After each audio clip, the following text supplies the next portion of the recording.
Hugh Merriman. Pleasure to follow the honourable member for Reading East, and can I warmly welcome on behalf of my constituents in Bexhill and Battle this budget. I particularly welcome the additional investment into the NHS. In my part of East Sussex, the NHS and the reliance on it is hugely important to my constituents, so a further £2.8 billion is very welcome indeed.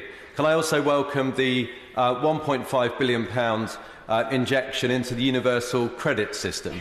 The jobs factory that has been created within the economy since 2010 has been, without doubt, in my view, the greatest achievement from this government.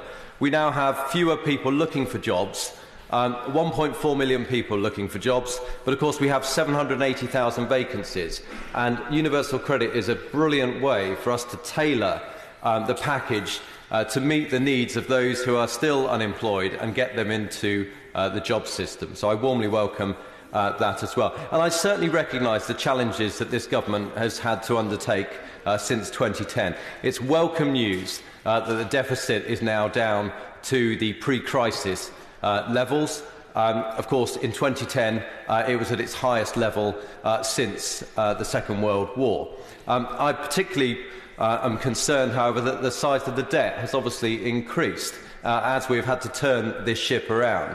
Whilst we're fortunate in the sense that the debt repayments due to low interest rates have not increased, despite the debt going up, I'm certainly conscious that that debt will have to roll at perhaps higher rates in the future, and indeed £500 billion of it is index-linked. So I'm grateful that the Chancellor continues to keep an eye on ensuring that our structural deficit is fixed, because ultimately it comes down, or will come down, to the next generation that will be left with a very large interest bill. And if it's already greater than our education budget, then that's something that needs to be tackled before it gets ever greater.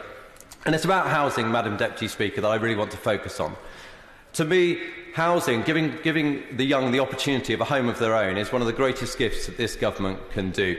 It also is a great investment for our public services. The reality is, when young people get the opportunity to have a home of their own, they will tend to earn more so they can pay their mortgage off. As they earn more, they pay more taxes, which goes into the public service system and improves those as well. So I'm particularly encouraged by the government's commitment to see an extra 300,000 homes delivered. I certainly support some of those being in my constituency, and I'm certainly very aware that back in the 80s and 90s, 1 in 3 16 to 24-year-olds would be able to afford a home of their own. That figure is now 1 in 10.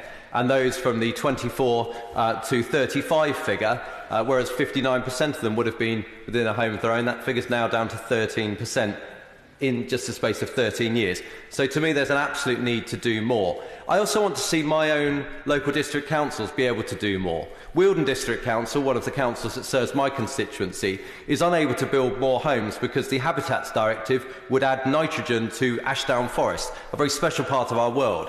But if we're in a situation whereby that legislation, which I don't believe is what the Habitats Directive of the EU intended, stops us building more homes, then local people will not be able to get onto the ladder. And I'd like to see us cross-party work to fix that and make that better.